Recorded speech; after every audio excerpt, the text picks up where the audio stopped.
Assalamualaikum warahmatullahi wabarakatuh. Alhamdulillah hamdan katsiran thayyiban mubarakan fi kama yuhibbu rabbuna wa yarda. Wassalatu wassalamu ala nabiyyina Muhammad wa ala alihi wa sahbihi wa man sara ala nahjihi bi ihsanin ila yaumil wa ba'd. Hadirin yang Allah muliakan, ibu-ibu sekalian dan bapak-bapak atau ikhwan yang ikut hadir di kajian ini, tidak ada kata yang layak untuk kita angkat di awal pertemuan kita kecuali kata permintaan tolong kita kepada Allah Subhanahu wa Ta'ala dan permintaan kita agar Allah berkahi kita dengan menyebut namanya, dan kita memulai juga dengan bersyukur kepada Allah atas segala nikmat dan karunia yang Allah berikan dan Allah limpahkan kepada kita. Ini semua karena karunia dan taufik dari Allah Subhanahu wa Ta'ala. Kita diberikan kesempatan untuk kembali bersua, untuk meningkatkan iman dan ketakwaan kita kepada Allah Subhanahu wa Ta'ala. Sebagaimana salawat dan salam semoga senantiasa tercurahkan kepada junjungan kita, uswah hasanah kita, Nabi kita Muhammadin sallallahu alaihi wasallam, beserta para keluarga, para sahabat dan orang-orang yang istiqomah berjalan di bawah naungan sunnah beliau sampai hari kiamat kelak. Hadirin yang Allah muliakan, pada kesempatan kali ini kita akan berbicara tentang sebuah hal penting yang harus diketahui oleh seorang wanita. Kita tahu bahwa wanita tidak bisa dipisahkan dengan keluarga, tidak bisa dipisahkan dengan rumah tangga, karena wanitalah yang sangat menentukan keberhasilan dari sebuah rumah tangga. Nabi kita sallallahu alaihi wasallam bersabda, wal mar'atu ra'iyatun wa mas'ulatun an baiti zawjiha wa auladi. Wanita itu penanggung jawab dan akan ditanya tentang urusan rumahnya dan anak-anaknya. Jadi akan ditanya tentang urusan rumahnya dan anak-anaknya. Jadi hadirin Allah muliakan,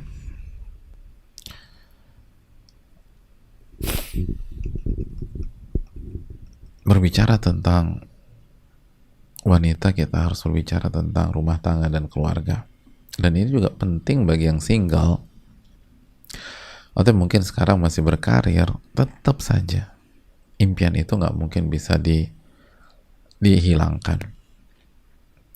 Impian setiap wanita yang masih memiliki fitrah adalah membangun rumah tangga yang sakinah, mawaddah, warahmah.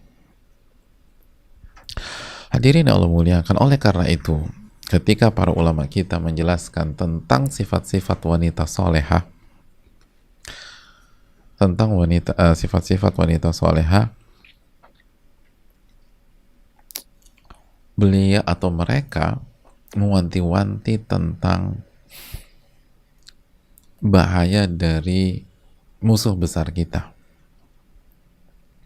yaitu siapa lagi kalau bukan syaitan ar-rajim yang dilaknat oleh Allah Subhanahu wa Ta'ala. Sebagaimana contohnya yang disampaikan oleh Asy-Syaikh Abdul Razzaq bin Al-Muhsin Al-Badar. Asy-Syaikh Abdul Razzaq bin Al-Muhsin Al-Badar, beliau ketika menjelaskan tentang sifat-sifat wanita salehah, sifat-sifat wanita yang salehah, yang baik, yang akan memasuki surga Allah Subhanahu wa Ta'ala di akhirat kelak, beliau menyatakan bahwa min sifati zaujati salihah, di antara sifat istri atau wanita salihah, al-hadar minasyaitonir rajim, selalu hati-hati dan waspada terhadap tipu daya syaitan yang terkutuk, selalu waspada, selalu waspada, tidak menganggap remeh dan tidak lengah terhadap musuh yang satu ini. Musuh yang Allah firmankan dalam surat Fatir ayat 6, inna syaitana lakum aduun fattakhidhuhu aduwa.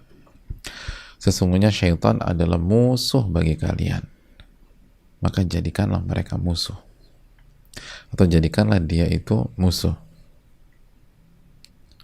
Innama yad'u hizbahu liyakunu min ashabis sa'ir.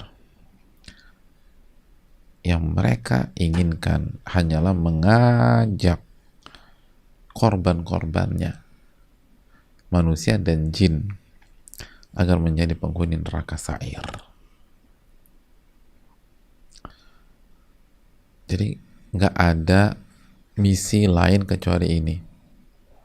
Jadi nggak ada project lain kecuali ini. Jadi kalau orang tuh projectnya banyak, ada ngurus jembatan layang lah, ada yang ngurus tes swab lah, ada yang ngurus tentang masalah logistik lah. Iblis itu dari dulu sampai sekarang kerjanya ini. Innama yad'u hizbahu liyakunu min ashabis sa'ir. Dia itu kerjaannya mengajak pengikut-pengikutnya masuk ke dalam neraka sa'ir. Masuk ke dalam neraka sa'ir. Nah, hadirin yang Allah muliakan. Oleh karena itu, kalau kita ingin jadi wanita salehah, istri yang baik, istri yang menjadikan rumah tangganya sebagai jembatan menuju surganya, maka dia harus waspada terhadap gangguan-gangguan syaitan. Nggak boleh lengah. Al-hadar minasyaitonir rajim. Selalu waspada. Tidak ada zona aman dari syaitan kecuali di surga nanti. Karena kata para ulama, asyaiton muhimmatu fi hadhil hayal ifsad. Kerjaannya syaitan, kepentingan syaitan hanya merusak agama, kata beliau, wa ifsadul khuluq, merusak akhlak, wa ifsadul muamalah, dan merusak interaksi, merusak hubungan. Lihat, syaitan tuh kepentingannya bagaimana merusak hubungan. Wa ifsadul isyrah, merusak kebersamaan, merusak persahabatan dan persaudaraan, dan merusak seluruh yang baik-baik. Merusak seluruh yang baik-baik. Itu kepentingan dari syaitan. Lalu setelah Syekh Abdul Razak menjelaskan tentang hal ini, beliau mengajak kita untuk merenungkan sebuah hadis yang merupakan salah satu tugas utama dari musuh kita yang satu ini, salah satu sifatnya. Beliau mengajak kita, wa ta'ammal ma'i hadzal hadits wa huwa fi sahih Muslim. Ayo marilah kita renungkan bersama saya sebuah hadis yang dikeluarkan Imam Muslim dari hadis Jabir bin Abdullah. Dari hadis Jabir bin Abdullah. Anna Nabi sallallahu alaihi wasallam qala, bahwa Nabi sallallahu alaihi wasallam bersabda, inna iblisa yada'u arsyahu 'alal ma'. Sesungguhnya iblis pimpinannya syaitan itu meletakkan singgasananya di atas permukaan air. Jadi di atas permukaan air. Thumma yab'athu sarayah. Lalu dari situlah dia mengutus pasukan-pasukannya. Ada yang suruh ngodain Bu Fulana, ada yang suruh ngodain Bu Fulana, ada yang disuruh godain Mbak Fulana gitu loh. Mbak Mawar siapa ininya, Mbak Melati siapa, Mbak Kamboja siapa gitu loh. Jadi sekali lagi itu diutusnya dari sana. untuk merusak. Jadi misinya apa? Hanya merusak. Itu tadi surat Fatir 6. Misinya hanya satu, gimana memasukkan orang ke neraka, titik. Hanya itu aja udah misinya. Fa'adnahum minhu manzilatan a'zamuhu fitnah. Dan ya ketika dia duduk di singgasananya, itu kan dia ya namanya juga bos gitu, atau orang nomor satu, itu kan dikelilingi anak buahnya. Dan yang paling dekat dengan singgasananya, tempat dia duduk, tempat dia berada, itu yang paling parah dalam menggoda. Yang paling besar fitnahnya. Yang paling jago buat fitnah. Yang paling hebat buat fitnah. Yang paling jago buat godaan, yang paling hebat membuat godaan.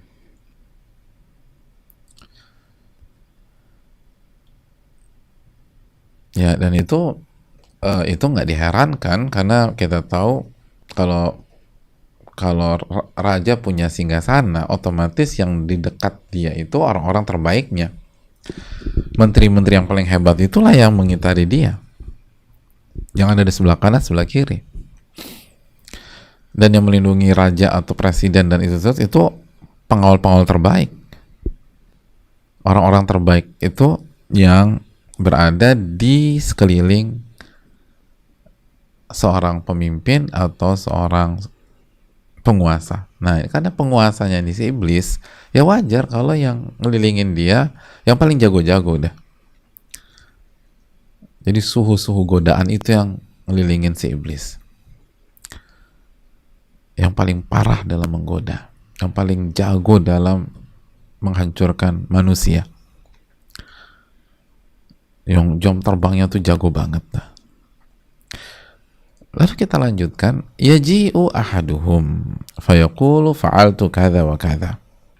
Dan jamaah sekalian, ibu-ibu yang Allah muliakan dan bapak-bapak juga yang hadir, nanti ketika dia duduk tuh nanti satu-satu, atau ada aja tuh anak buahnya yang laporan, memamerkan atau report apa yang sudah dia lakukan, kejahatan apa yang sudah dia lakukan, fitnah apa yang sudah dia lakukan, dan keburukan apa yang sudah ia lakukan. Report ke iblis langsung. Contohnya misalnya ada yang datang, kata Nabi SAW, fayaqulu fa'altu kadza wa kadza. Wahai paduka, saya sudah lakukan ini dan itu. Disebutin tuh skandal yang dia buat, fitnah yang dia buat, kerusakan yang dia buat, segala macam. Jamaah sekalian, fayaqulu ma sana'ta syai'a. Iblis hanya mengatakan, kamu belum melakukan apa-apa. Ini kok dibanggain, ini emang gak ada apa-apanya. Padahal orang kayak, ini anak buahnya udah pede banget, udah mamer-mamer. Kata iblis, kamu belum melakukan apa-apa. Ma sana'ta syai'a. Ternyata dianggap iblis ini produk gagal, gak bagus ini kinerjanya. Thumma yaji'u ahaduhum. Lalu setelah itu datanglah salah satu anak buahnya. Dan anak buahnya ini mengatakan, ma taraktu hatta farraqtu bainahu wa baina imra'atihi. Hadirin Allah muliakan. Lalu anak buah ini menceritakan laporan dari apa yang sudah dia kerjakan. Kata dia, aku tidak meninggalkan korbanku itu sampai aku berhasil memisahkan antara dia dan istrinya. Sampai aku berhasil membuat mereka bercerai. Mereka pisah, mereka firaq. Begitu mendengar report tersebut, faidunihi minhu, maka dia minta anak buahnya itu mendekat ke dia, mendekat. Coba sini Anda, tolong mendekati ke saya. Begitu sudah sangat dekat, udah di depannya nih, iblis mengatakan, ni'ma anta, ini baru anak buahku. Ini coba, ini anak buahku nih, ini anak buahku. Anak buahku tuh gini. Sebaik-baik anak buah tuh kayak gini. Sebaik-baik penggoda kamu ini, sebaik-baik penggoda. Sebaik-baik syaitan gitu ya. Aduh, gak cocok banget bahasa sebaik-baik syaitan. Intinya syaitan paling jago kinerja ini. Failtazimuhu.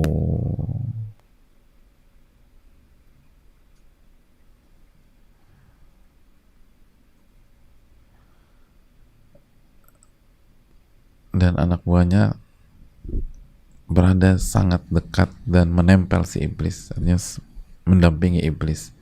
Dan begitulah kalau anak buahnya bisa menceraikan, bisa membuat pernikahan itu berakhir, maka anak buahnya akan mendapatkan penghargaan dan bisa berada di sisi tuannya iblis laknatullah alaih. Hadirin yang Allah muliakan, ini hadis yang penting banget untuk kita camkan. Makanya kata para ulama seperti Syekh Abdul Razak Al-Badr, huna tahtaju zawjatu salihan tatafaqqah fi hadzal bab. Wanita yang solehah, istri yang solehah itu butuh mengerti poin ini, butuh menguasai bab ini.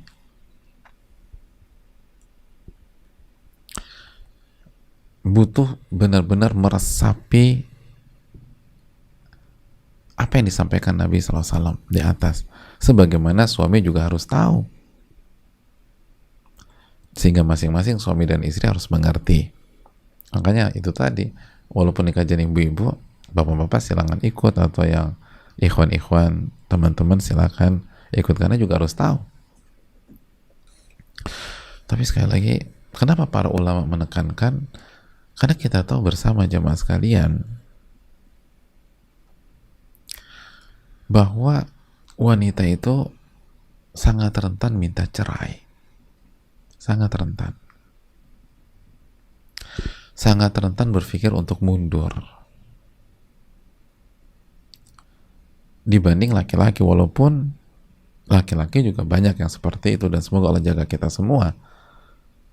Tapi coba deh, orang yang mengerti kehidupan, sudah ngejalanin rumah tangga, itu akan mengamini dan akan mengimani.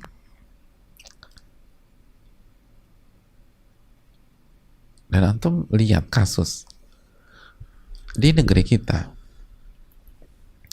mayoritas perceraian atau perpisahan hari ini, data dan beberapa waktu ini, itu karena permintaan wanita, istrinya yang gugat, alias hulu. Jadi mayoritas perceraian di negeri kita itu karena gugat cerai dari si istri atau sang istri, gugat cerai. Terlepas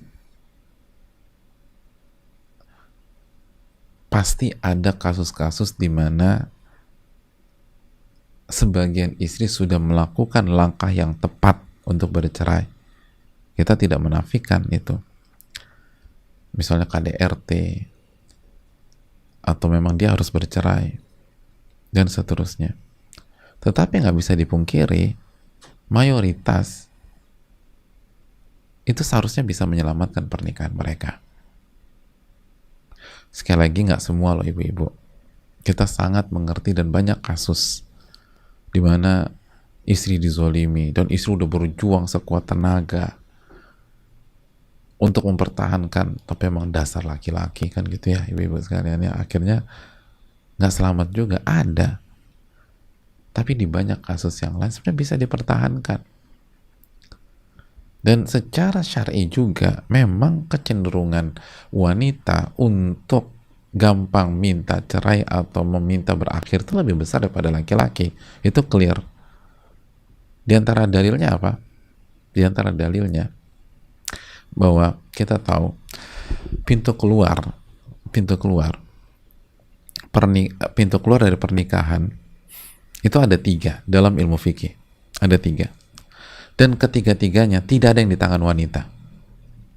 Ketiga-tiganya tidak ada yang di tangan wanita, atau tidak ada yang di tangan istri. Atau bahasa simpelnya ya, mungkin jangan pintu keluar. Untuk keluar dari pernikahan hanya ada 3 tombol. Apabila salah satu tombol itu dipencet atau ditekan, maka pernikahan berakhir. Dan dari 3 tombol itu tidak ada satupun di tangan wanita. Nggak ada satu di tangan wanita.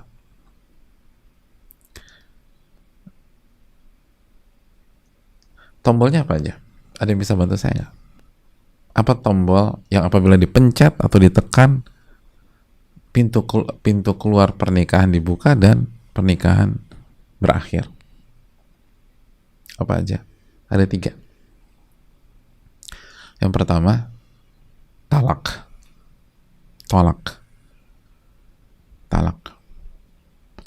Yang kedua, at-tafriq al-qadai. Yang ketiga, khulu. Jadi talak, tafriq qadai, dan yang ketiga khulu.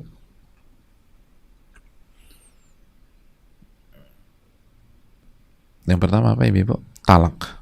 Yang kedua, tafriq al-qadai. At-tafriq al-qadai. Yang ketiga, al-khulu. Khulu' alif kha lam ain. Khulu'. Talak itu dari sisi, kita bahas ya 3 ini ya. Talak itu apabila perceraian berasal dari lisan suami atau dari pihak suami. Misalnya seorang suami mengatakan, saya talak kamu, saya talak, kamu ditalak, saya talak kamu, saya jatuhkan talak buat kamu, atau kalimat-kalimat berita yang lain.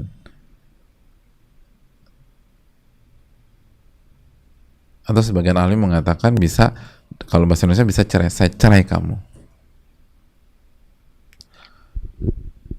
Maka jatuh talak 1. Lalu masa iddah.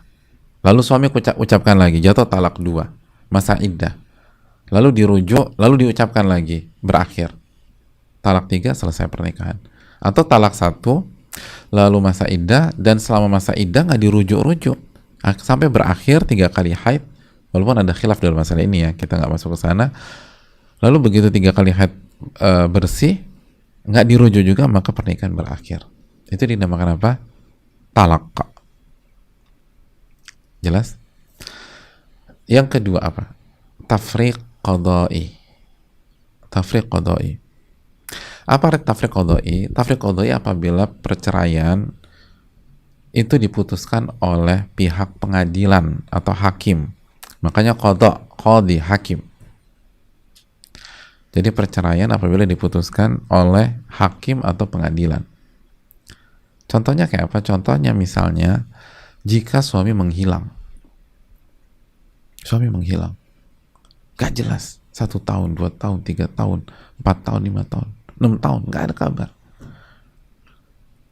Terus wanita nih bingung nih, gimana sih, saya statusnya apa?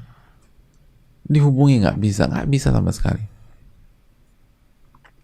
Maka dia bisa datang ke pengadilan. Jadi caranya gimana?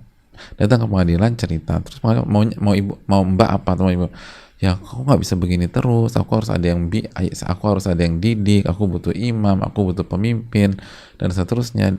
Di waktu yang sama banyak yang ingin sama aku, tapi aku nggak bisa buat apa-apa.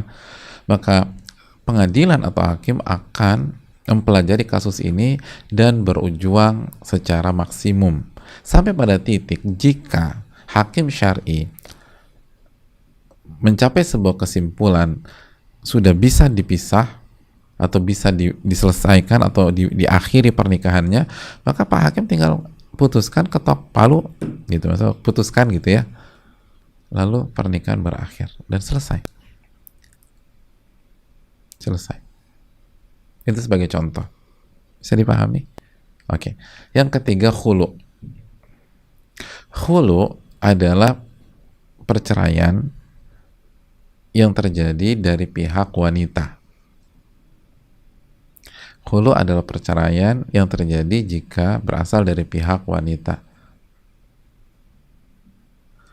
Tuh, kata Pak Ustadz nggak ada. Sabar dulu.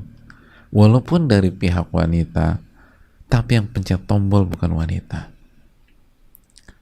Istri bisa menggugat, tapi nggak bisa pencet tombol. Sebatas, maksudnya apa? Sebatas wanita mengatakan, aku ingin kita bercerai. Aku kembalikan mahar kamu. Ini aku kembalikan sekarang, kita bercerai ya. Tetap aja nggak cerai itu. Tetap aja nggak cerai. Mau istri ngomong berkali-kali, tetap aja nggak cerai. Saya hulu ya, saya gugat cerai, saya mau berpisah. Tetap aja nggak. Kapan hulu bisa membuat pernikahan berakhir? Jika gugatan cerai itu disetujui oleh suami atau hakim. Jadi begitu istrinya bilang, pokoknya saya gugat cerai segala macam, terus suaminya bilang, oke, kalau karena kamu yang minta, saya penuhi, kita bercerai sekarang, saya ambil lagi mahar saya, baru jatuh. Atau kalau suaminya nggak mau, enggak, sampai kapanpun saya nggak akan ceraikan kamu, dia ngotot, dia bawa ke pengadilan, terus pengadilan ya, proses dijalani, dan akhirnya hakim memutuskan ketok palu gitu. Atau hakim memutuskan, oke, saya terima gugatannya, diceraikan. Jadi tetap aja bukan wanita, tetap aja bukan istri. Istri bisa menggugat,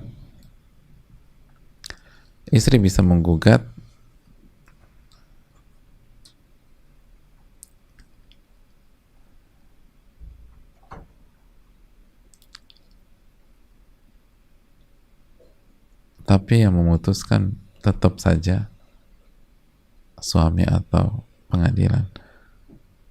Bukan membuat istri terbelenggu, tapi untuk ngejaga sehingga keputusannya benar-benar objektif dan ilmiah. Ini hanya untuk ngejaga wanita, nggak ada maksud apapun, bukan kesenjangan. Karena kecenderungan wanita gampang mundur, gampang bilang nggak kuat. Nggak semua wanita, banyak wanita yang lebih kuat dari laki-laki. Tapi kita bicara hukum mayoritas.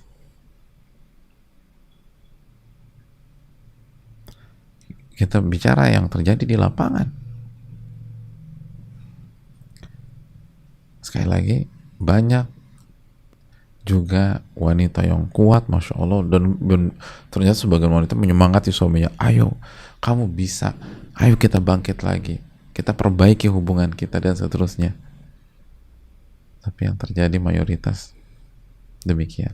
Oleh karena itu hadis ini perlu kita camkan, ibu-ibu sekalian. Perlu kita camkan. Ingat, jangan turuti ego kita. Jangan menyerah. Pertahankan semaksimum mungkin. Kecuali kalau udah nggak bisa lagi. Atau secara syar'i wajib bercerai, itu beda lagi. Dan ada beberapa kondisi.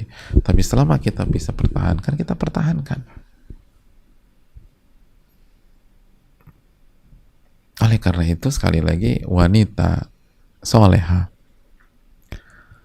itu menyadari benar bahwa seluruh masalah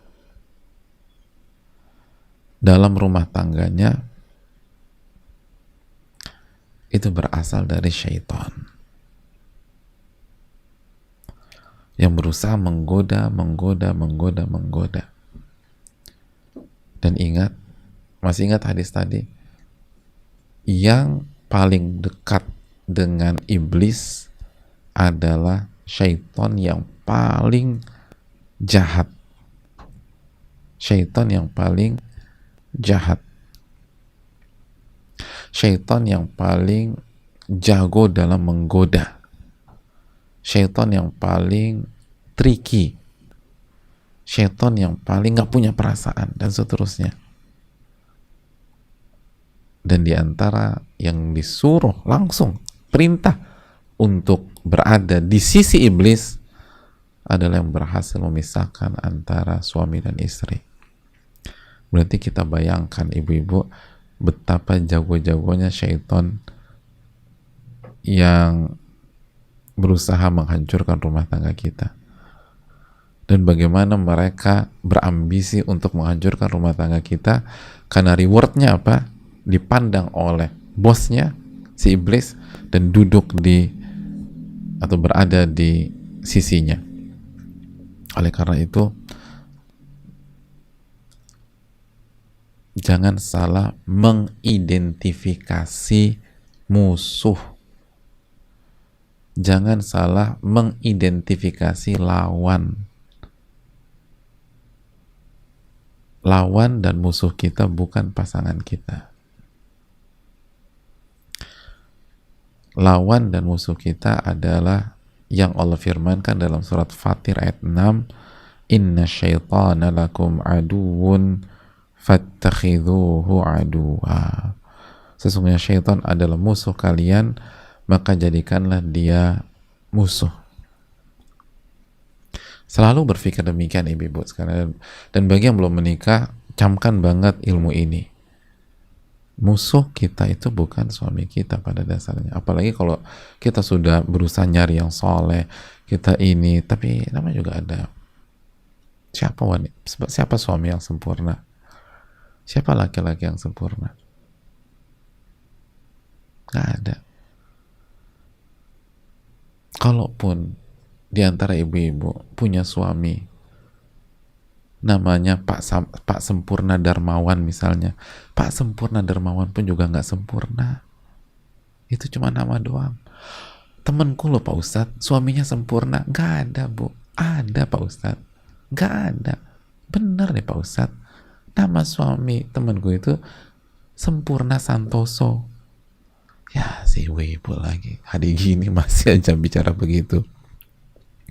Gak ada yang sempurna termasuk Pak Sempurna. Jadi ingat, musuh kita, lawan kita itu bukan suami kita, tapi siapa? Syaitan. Itu yang pertama. Yang kedua ibu sekalian, camkan baik semua bisikan, godaan, arah untuk menghancurkan rumah tangga itu dari syaitan. Kecuali kalau kita terkondisikan didukung oleh dalil syar'i. Tapi pada dasarnya itu dulu.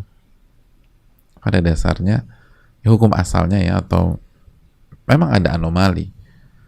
Misalnya sudah fardhu ain harus berpisah. Atau seperti Zaid bin Harithah, anak angkat Nabi SAW bercerai, dan kita tahu itu langkah agar Nabi SAW menikah dan menjelaskan kepada umat bahwa bolehnya menikah dengan mantan istri anak angkat. Likulli qaidatin mustathniyah, setiap kaidah ada pengecualian. Tapi pada dasarnya selalu berpikir pada asal diagnosa pertama dulu, ini dari syaitan. Pokoknya membisikkan gitu, udah akhiri aja, cerai aja, segala macam aja. Enggak. Makanya kan Nabi pun ketika Zaid bin Harithah minta nasihat, Nabi bilang pertahankan rumah tanggamu. Karena orang-orang soleh akan mengatakan pertahankan rumah tanggamu. Tapi kita nggak ada yang tahu takdir. Kita nggak ada yang tahu takdir. Artinya pertahankan jika masih bisa dipertahankan. Pertahankan maksimum atau semaksimal mungkin. Kecuali kasus-kasus anomali atau pengecualian. Jadi selalu berpikir, ingat hadis ini.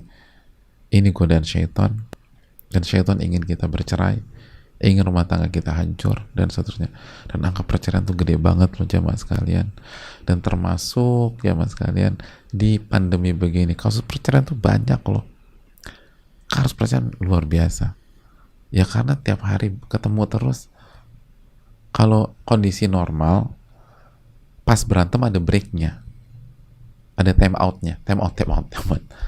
Kenapa? Aku udah ditunggu bos di kantor. Tapi sekarang 7 kali 24 jam itu ketemu dia terus di rumah. Itu kalau benar-benar kita nggak dikasih taufik oleh Allah, berantakan. Dan banyak kasus perceraian di masa pandemi. Makanya kita harus mawas diri. Ini dari syaitan. Ingat, syaitan mengidentifikasi lawan dan musuh itu penting. Jangan ya simpel aja, kalau kita sniper, kita udah bidik target kita, udah tembak, ternyata salah, berantakan semua. Pastikan dulu korban kita tuh bidikan kita tuh benar atau enggak. Ingat, syaitan yang berusaha mengadu domba. Itu yang kedua. Yang ketiga, catat baik-baik bahwa para ulama mengatakan, ini kaidah, al-mar'atul aqilatu tabni baitaha was-safihatu tahdimuhu. Wanita yang berakal sehat, yang punya akal sehat, itu spiritnya dan perjuangannya adalah membangun rumah tangganya, mempertahankan rumah tangganya semaksimal mungkin. Was-safihatu tahdimuhu. Adapun wanita-wanita dungu, ini udah pakai bahasa yang halus, safiha. Wanita yang dungu itu merusak dan menghancurkan rumah tangganya. Nah, tinggal kita mau pilih yang mana nih. Ini kaidah. Ini kaidah.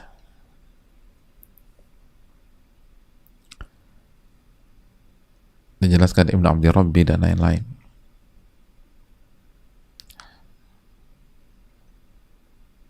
Bisa dicek dalam kitab Tabai'un Nisa. Al-mar'atul aqilatu tabni baitaha was-safihatu tahdimuhu. Wanita yang punya akal sehat, dia akan memperjuangkan rumah tangganya. Dia akan bangun rumah tangganya, bukan memperjuangkan untuk membangun. Gimana dari peletakan batu pertama, lalu batu kedua, batu ketiga, dan seterusnya. Adapun wanita yang dungu itu cari gara-gara, cari masalah, dan berusaha menghancurkan. Itu poinnya. Kita harus berusaha jadi wanita yang berakal sehat, bukan yang dungu. Bangun rumah tangga kita, perbaiki rumah tangga kita, pertahankan, perjuangkan, jangan dihancurkan. Itu yang ketiga, jemaah.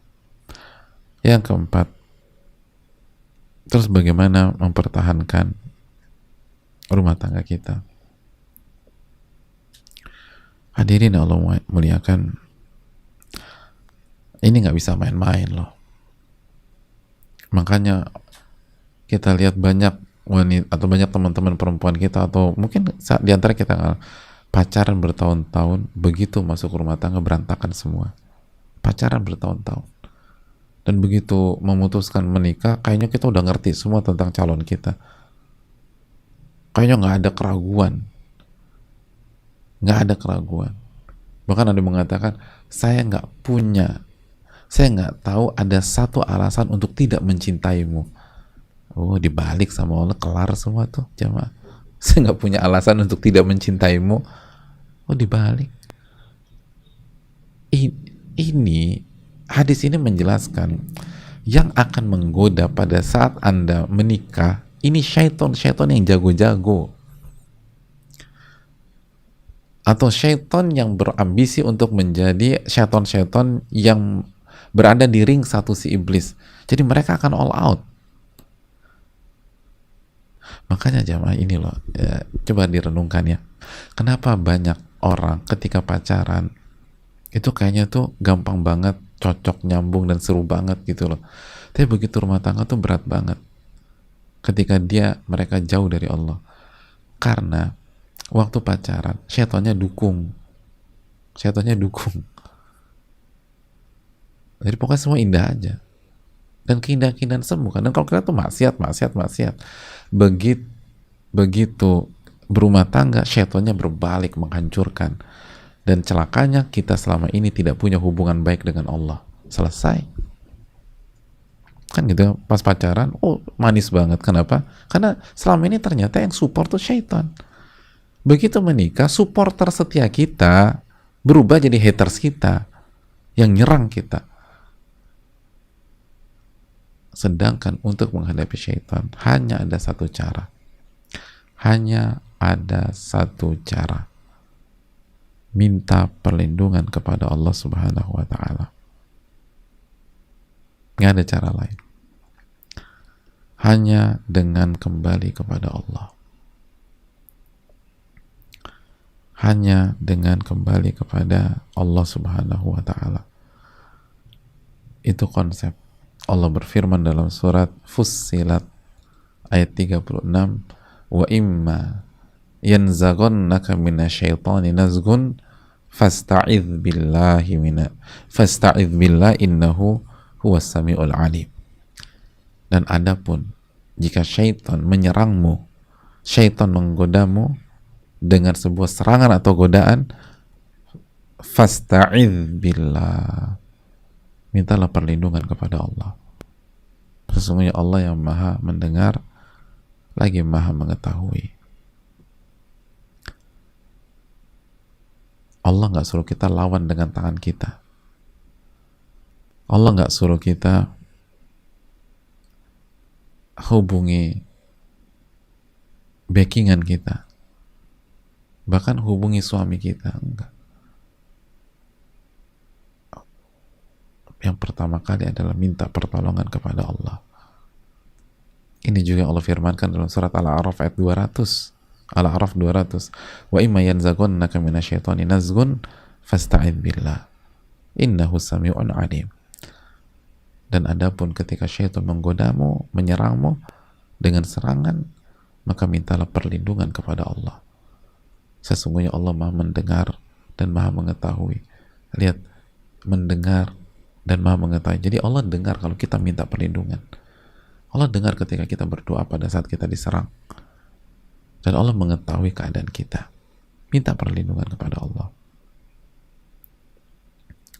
Minta perlindungan kepada Allah Jalla wa'ala.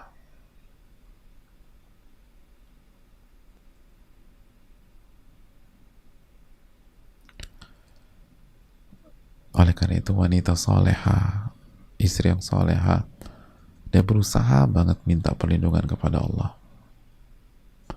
Dia berusaha terus menerus minta perlindungan kepada Allah.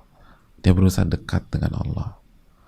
Karena ibu-ibu bukan tandingannya syaitan.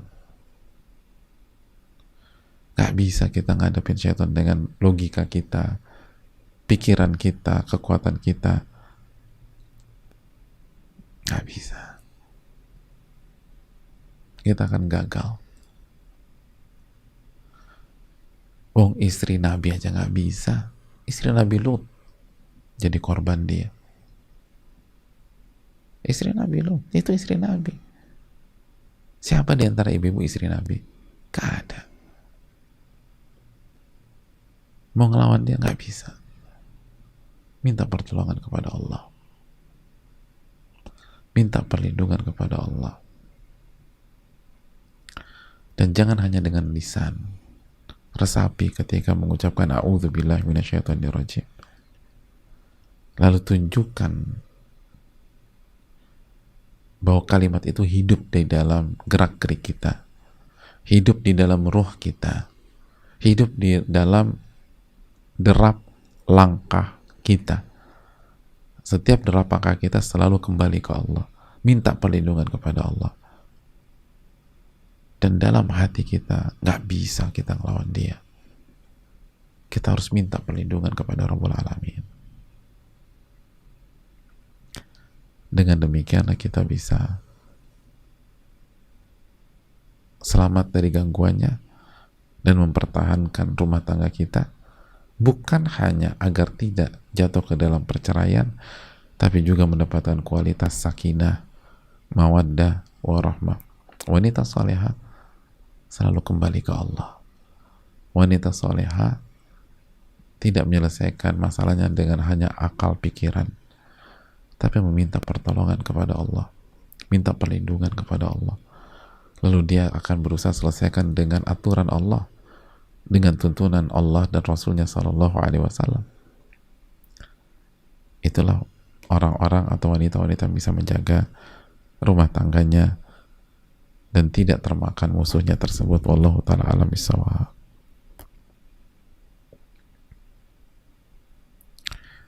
Wallahu ta'ala alam.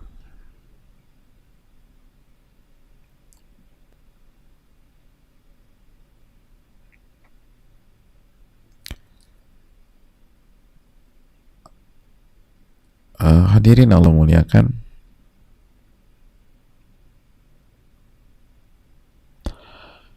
kita buka sesi tanya jawab. Semoga Allah memberikan taufik kepada kita. Wassalamualaikum warahmatullahi wabarakatuh.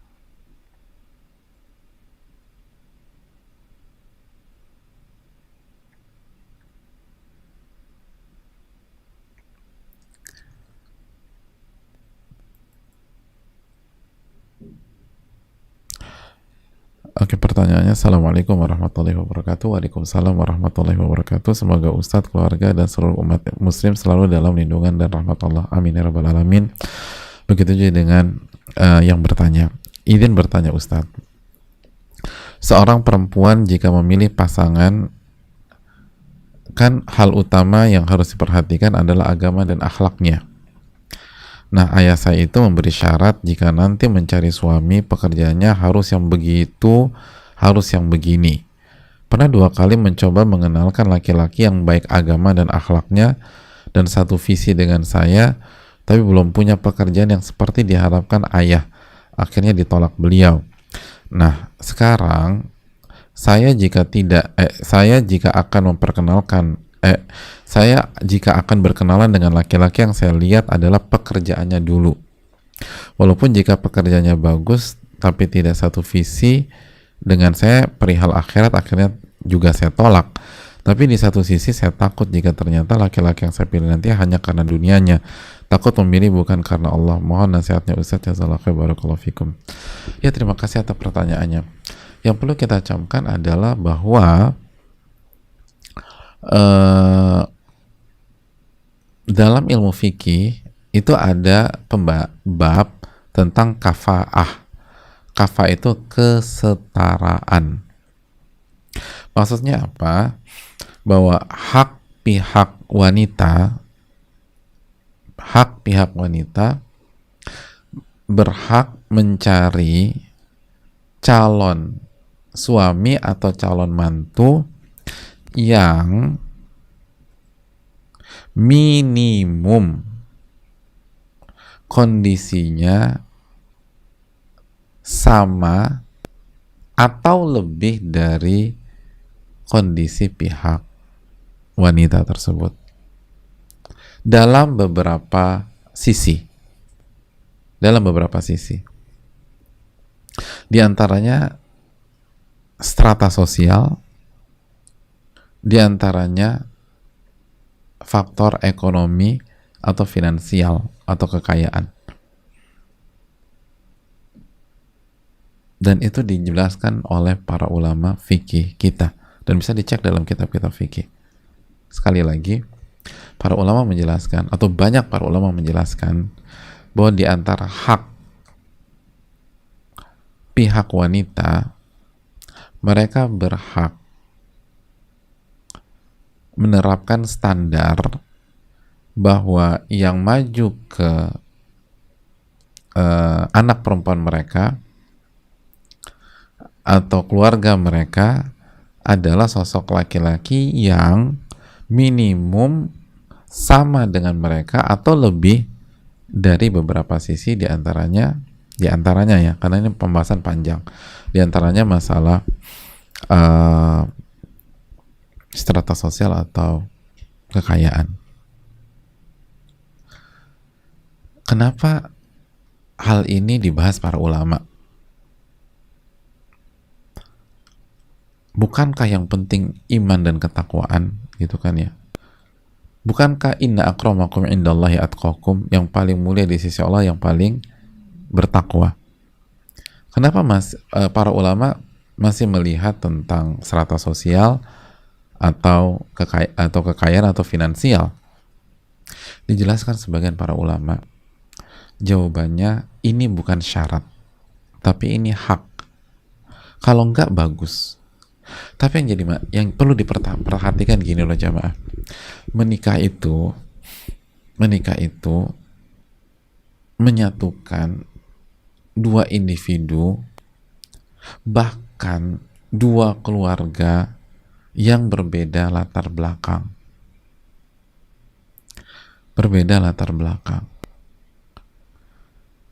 Dan ketika menikah,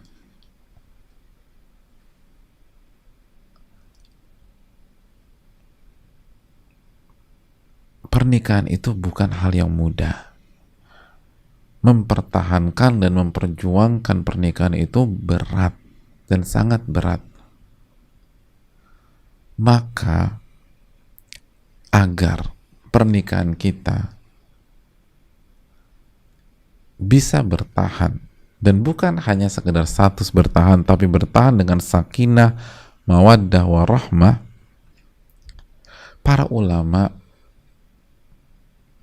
berusaha memasukkan seluruh aspek agar bisa bertahan dan meminimalisir aspek-aspek yang bisa menjadi gangguan nanti pada saat berlangsungnya rumah tangga. Dan di antara aspek-aspek yang bisa mengganggu adalah perbedaan strata sosial yang bisa mengganggu, bukan pasti mengganggu, tapi bisa mengganggu. Dan yang bisa mengganggu diantaranya adalah perbedaan faktor ekonomi, dan itu terjadi. Kita fair-fairan aja. Dan kalau tidak ada kendala di antara suami dan istri, bisa jadi kendalanya antara si suami dan keluarga istri.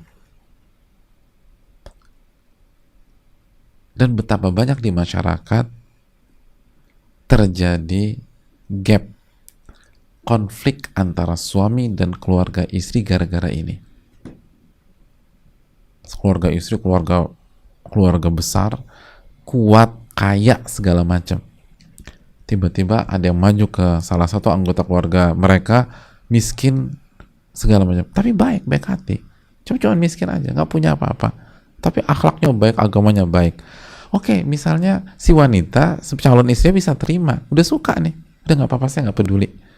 Tapi pertanyaannya, orang tuanya belum tentu terima. Oke, orang tuanya terima. Om tantenya belum tentu terima. Kakek neneknya belum tentu terima. Mungkin kita bisa katakan, tapi kan nggak benar Pak Ustadz. Harusnya kan mereka terima. Iya, harusnya. Tapi kalau kenyataannya gitu gimana? Kita kan nggak bisa ngatur hati orang. Kita nggak bisa maksain orang. Kalau semuanya ngaji, imannya bagus, ya. Tapi pertanyaannya, apakah semua keluarga demikian? Dan faktanya itu terjadi. Akan diserang. Nah pertanyaannya, bisa bertahan nggak ketika diserang sama keluarga besarnya? Baik diserang dengan lisan, diinjek-injek, dihina, sampai diserang mungkin diteror. Karena dipikir dia masuk ke keluarga besar kita akan cari warisan doang, hanya cari fulus doang, anak perempuan kita atau keponakan perempuan saya atau cucu perempuan saya diperalat nih sama dia. Akhirnya didatengin segala macam. Dan itu terjadi.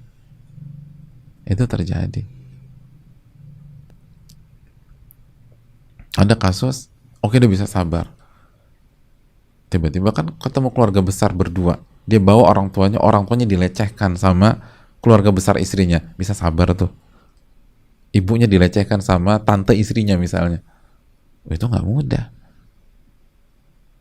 Dan saya tahu ada banyak kasus terjadi demikian dan akhirnya cerai. Padahal suaminya baik, nggak tahan, diinjek-injek sama keluarga istrinya, nggak tahan. Makanya karena Islam tahu nggak semua keluarga itu ideal di masyarakat, maka dibuatlah konsep seperti ini sehingga semua hal yang bisa menjadi masalah, obstacle di kemudian hari minimalisir. Di antaranya cari yang sekufu atau setara biar lebih enak ke depan, bukan eksklusif, nggak ada sama sekali maksud. Tapi kalau misalnya keluarga wanita udah kaya, tinggi, bisa menerima apa adanya, udah ngerti, nggak mempersoalkan, ahlan wasalan, dan itu bagus. Itu bagus sekali. Tapi pertanyaannya berapa persen yang seperti itu? Dan kalau kita dapat, ya bersyukurlah kepada Allah Subhanahu wa taala. Jadi kesimpulannya, kalau misalnya orang tua kita meminta standar khusus yang minimum setara, itu hak dari orang tua kita. Caranya gimana? Caranya coba kita bicara baik-baik kepada ayah kita, jelaskan bahwa inna akramakum indallahi atqakum. Di samping di sisi yang lain, di waktu yang sama, ya udah kita coba cari kriteria ayah kita. Tapi jangan kita kebiri itu sisi agamanya. Cari agama bagus tapi pekerjaannya sesuai dengan keinginan beliau. Siapa tahu dapat. Dengan niat untuk membahagiakan orang tua, siapa tahu dapat. Ya bagus kan? Bagus nggak sih? Bagus kan? Coba tanya wanita-wanita. Kalau ada dua, jadi misalnya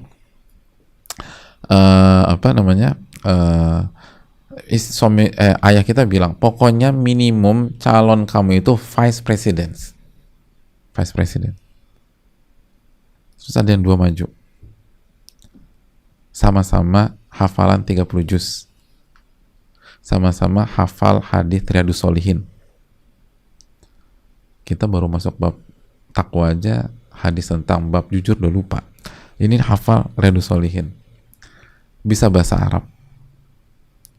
Yang satu sebagai pegawai biasa, yang satu sebagai vice president. Ibu-ibu dan para akhwat lebih milih yang mana? Amalan hatinya sama-sama baik, sama-sama tulus, sama-sama baik hati, suka menabung, tidak sombong, segala macam lah. Itu lebih milih yang mana? Ya wajar aja lah. Kalau mayoritas wanita akan memilih yang vice president, ya udah clear. Ya siapa tahu dapat yang kayak begitu. Ikutin aja ayah kita. Tapi di waktu yang sama edukasi juga. Semoga Allah bantu kita. Allah taala besar.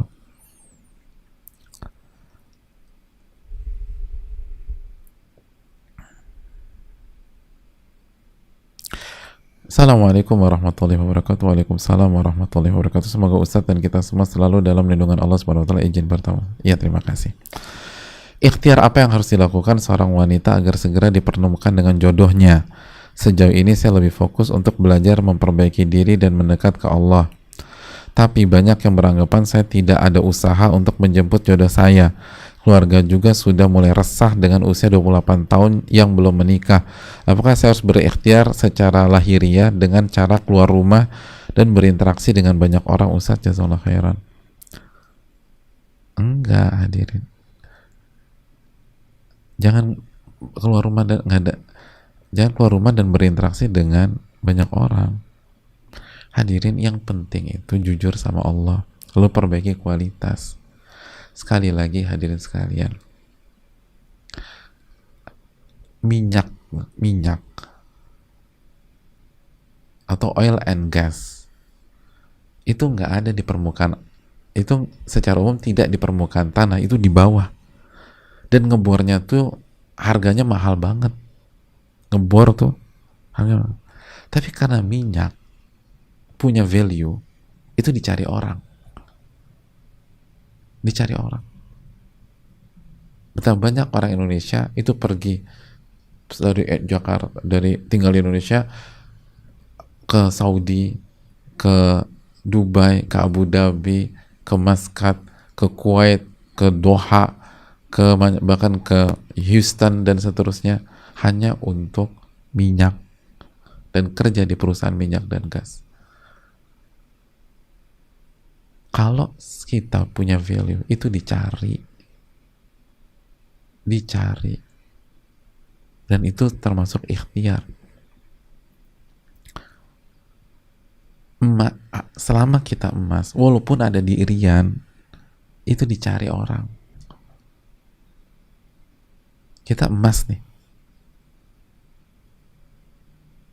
maka akan dicari orang.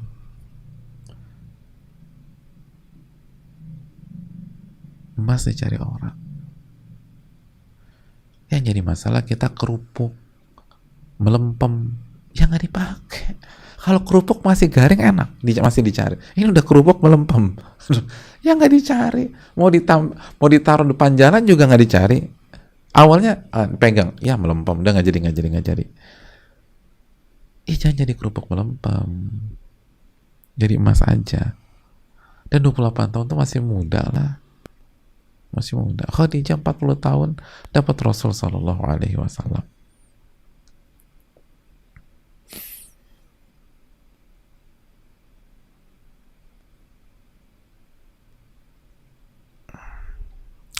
Bismillah, assalamualaikum warahmatullahi wabarakatuh. Waalaikumsalam warahmatullahi wabarakatuh. Ustadz izin bertanya, apa hukum menunda pernikahan karena trauma Ustadz? Trauma karena kegagalan yang pernah terjadi dalam rumah tangga sebelumnya. Kadang selalu terbesit rasa khawatir dan takut untuk memulainya lagi. Apakah trauma ini bisikan syaitan untuk menghalangi menikah Ustadz? Bagaimana caranya untuk menolak perasaan trauma yang membuat kita terus khawatir dan takut? Mohon solusi dan nasihatnya Ustadz. Jazakumullah khairan. Hadirin yang Allah muliakan,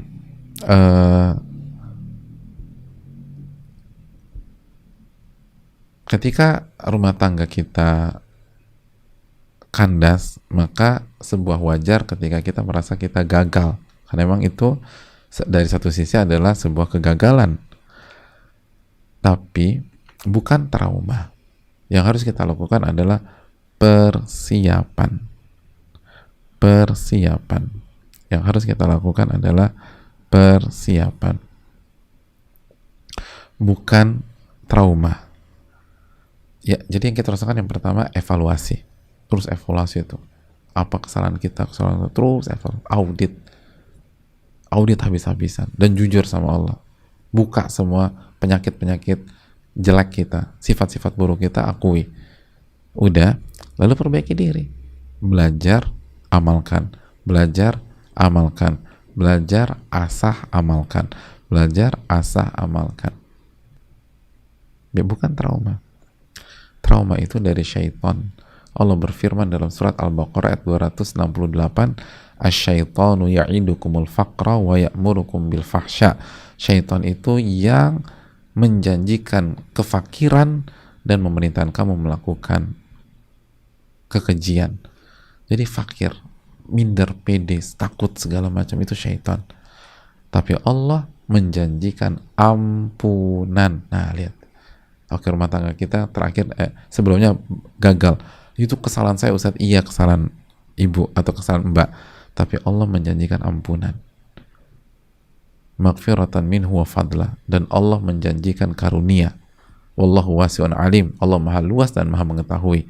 Lakukan evaluasi, dari habis evaluasi mulai belajar, perbaiki, dan insya Allah nggak ada yang perlu kita khawatirkan. Dan mendekatlah kepada Allah Subhanahu Wa Taala, karena ini syaitan, maka caranya adalah minta pertolongan kepada Allah Subhanahu Wa Taala.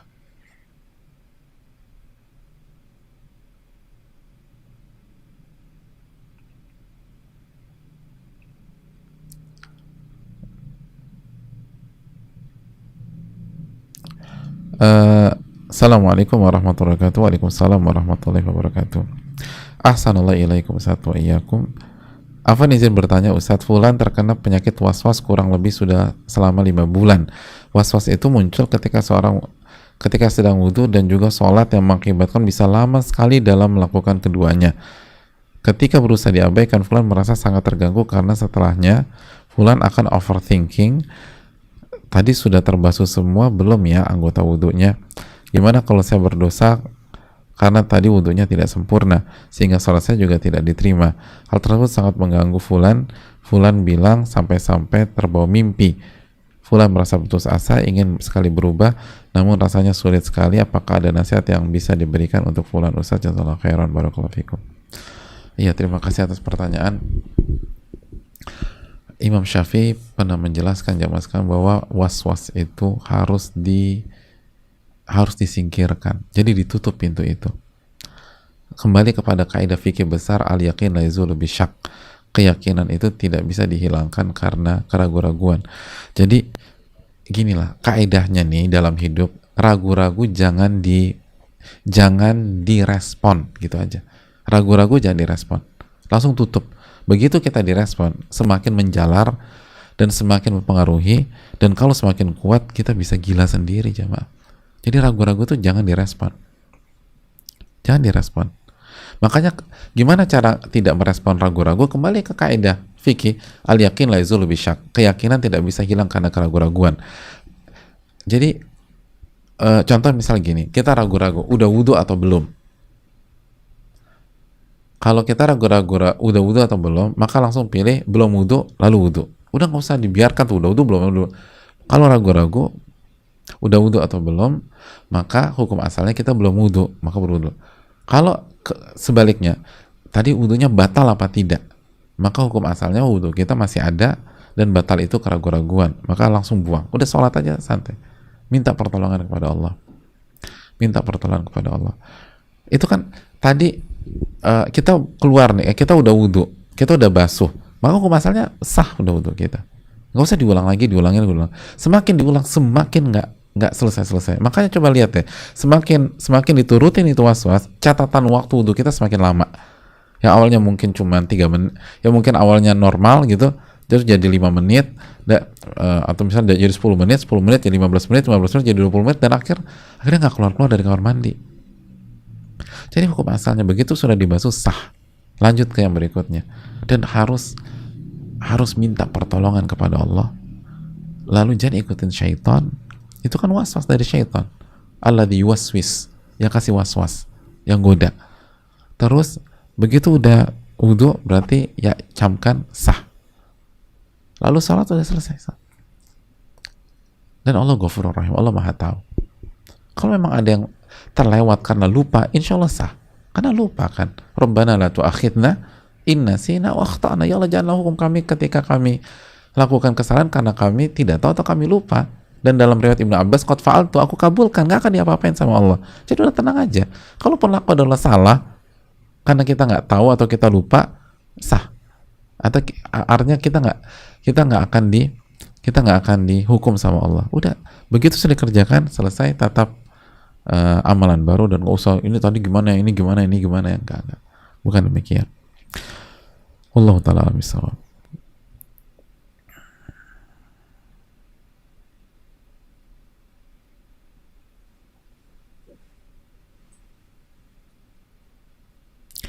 Assalamualaikum Ustaz. Waalaikumsalam. Semoga Allah senantiasa memberkahi Ustaz, sekeluarga, tim, dan seluruh umat muslim. Amin ya rabbal alamin. Ustaz izin mau bertanya, bila ada istri sudah berhijrah, namun setelah hijrah pernah berselingkuh dari suaminya sebanyak 3 kali. Na'udzubillah. Alhamdulillah afana mimma btalaha bihi wa faddalana katsiran mimman khalaq tafdila.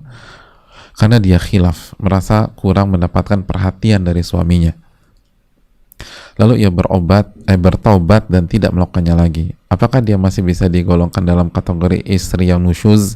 Dan apakah masih ada kesempatan bisa masuk surga dari pintu manapun sesuai hadis Rasul SAW yang sering disebutkan, yaitu jika wanita menunaikan sholat 5 waktu, berpuasa di bulan Ramadan, menjaga kemaluannya dan mentaati suaminya, niscaya akan dikatakan padanya, masuklah ke surga dari pintu manapun yang kamu mau.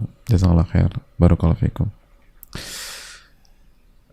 Selingkuh ya, dan 3 kali ya. Hadirin, ini dosa yang sangat besar loh. Dosa yang sangat besar. Dan perlu kita ketahui, istri selingkuh itu pada dasarnya hukumannya apa? Hukuman mati. Pada dasarnya perselingkuhan ya, ketika sudah menikah itu kan rajam, dan rajam itu hukuman mati. Betul di negeri kita nggak diterapkan, tapi artinya kalau sampai bobotnya seperti itu tuh fatalnya minta ampun, fatalnya minta hukuman mati, fatalnya minta ampun. Maka tobatlah kepada Rabbul Alamin. Tobatlah kepada Allah dan benar-benar tobat. Tobat dari perzinahan tuh bukan hanya tobat ya Allah, atau itu nangis senangis-nangisnya jamaah. Minta kepada Allah. Ya kayak tobat dari kesyirikan. Tobat dari kesyirikan tuh jangan cuman benar-benar lampiaskan semuanya. Nyeselnya tuh harus kuat gitu loh. Ini dosa-dosa yang parah-parah.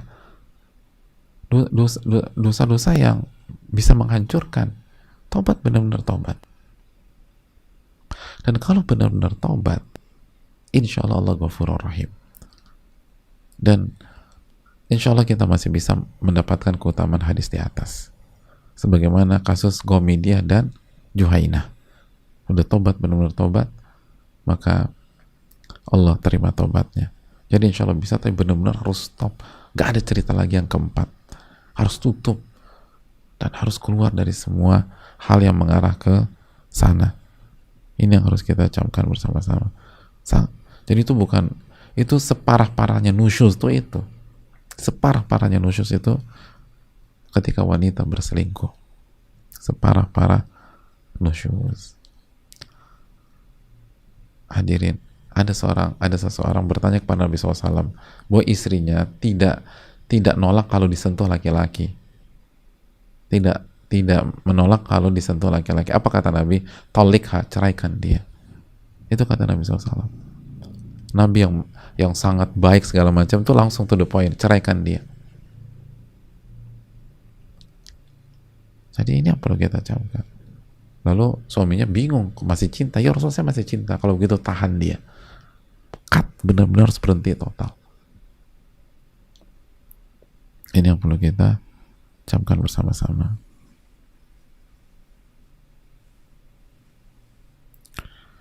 Allah Ta'ala misal. Ada pertanyaan. Assalamualaikum warahmatullahi wabarakatuh. Waalaikumsalam warahmatullahi wabarakatuh.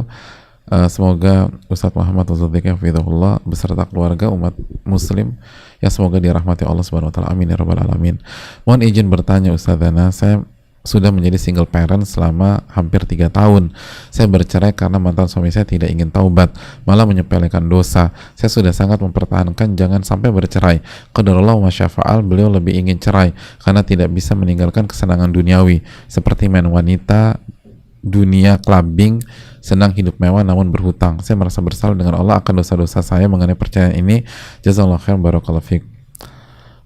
Hadirin Allah muliakan, yang pertama, sekali lagi, bukan berarti perceraian itu pasti salah dan pasti jadi kita sebagai wanita langsung sebagai korbannya syaitan. Enggak juga, karena namanya pernikahan itu kan teamwork ya.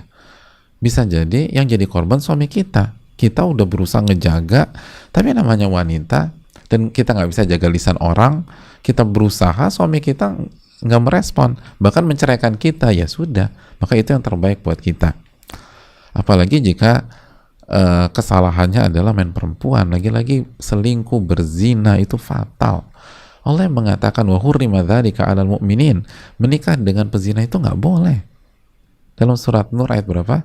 Ayat 3, menikah dengan pezina itu nggak boleh kata Allah Subhanahu wa taala, dan haram bagi orang-orang beriman menikah dengan pezina. Haram bagi orang-orang beriman menikah dengan pezina. Jadi kalau kasusnya begini, kecuali kalau pezinanya bertobat ya, seperti yang tadi ditanya udah 3 kali selingkuh, bertobat ya udah selesai. Tapi kalau nggak mau tobat dan seterusnya, semoga masa lalu kita menjadi ibrah. Jadi udah nggak usah mikir masa lalu lagi, tinggal kita tobat. Pasti kita punya andil juga sebagai istri, mungkin belum maksimal dan seterusnya. Ya udah, tobat-tobatan nasuha, jadikan pelajaran bagi kita ke depan, lalu ke depan buka lembaran baru dan fight dan minta pertolongan kepada Allah Subhanahu wa taala. Saya rasa cukup sampai di sini.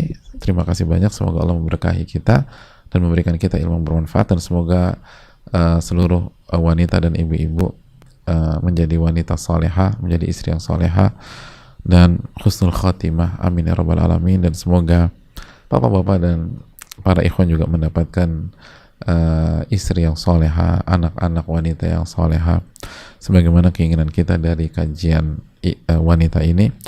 Semoga kita mendapatkan taufik dari Allah, dan semoga Allah menerima amal ibadah kita dan memberikan kita ilmu yang bermanfaat. Subhanakallahumma bihamdika asyhadu an la ilaha illa anta astaghfiruka wa atubu ilaik.